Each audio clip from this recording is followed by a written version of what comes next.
Hi everybody, my name is Mike Dimmer and I own and operate Marble Rye, a restaurant that works almost exclusively farm to table in the city of Buffalo.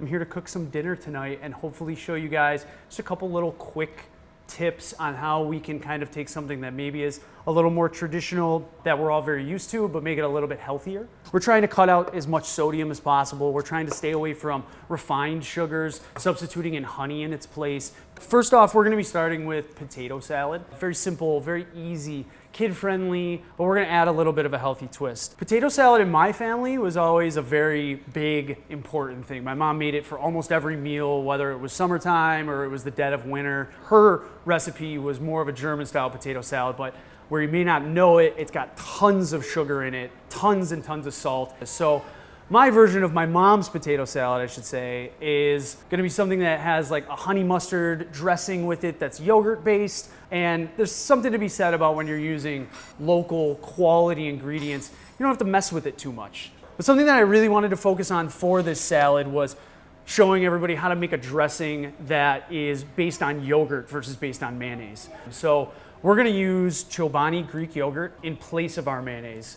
And we're also gonna be using mustard. Just French's yellow mustard, to be honest with you, is my favorite. You could use whole grain mustard, you could use spicy mustard, spicy Dijon or something along those lines, but I prefer a potato salad that's yellow mustard based. It's just what I grew up with. And then apple cider vinegar, which again has a long list of health benefits.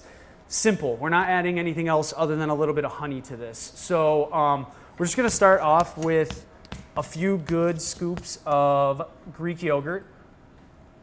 So Greek yogurt and yellow mustard all in a bowl together. We're gonna chop up some tarragon, which you can get from any grocery store. It looks like blades of grass, but it kind of smells like licorice, especially when you start cutting into it. So we're just gonna add some of this fresh chopped tarragon. Again, you can eyeball all of this. It doesn't have to be anything too specific. And then we're gonna add in our apple cider vinegar and honey.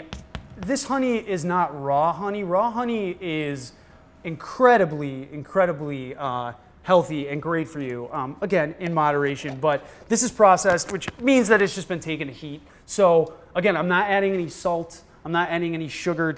And then you're just gonna mix this dressing up. You can thin it out if you need to with a little bit more water. You could add a little bit of cider vinegar to thin it even further if you'd like. It all depends on what end result consistency you're looking for out of your dressing. And then, I mean, that's it.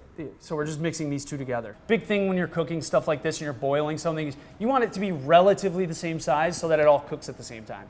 That's what we did today. We just boiled a whole bunch of potatoes and chopped a whole bunch of potatoes in just a small, even dice. And then we're gonna marry the two together. So you're just gonna mash up the potatoes, mix in your chunked potatoes, and then hit it with your dressing. We're adding some dried cherries that we plumped, they call it, which is just adding some warm or room temp water to it and letting them sit so they rehydrate, they get a little bit softer. The antioxidant properties and values in stuff like dried cherries, dried blueberries, it's unbelievable. And again, it adds a little punch of sweetness to a dish for a kid that maybe they're not the biggest fan of potato salad, but we're trying to curb that and make it a little healthier and make it something that they can enjoy.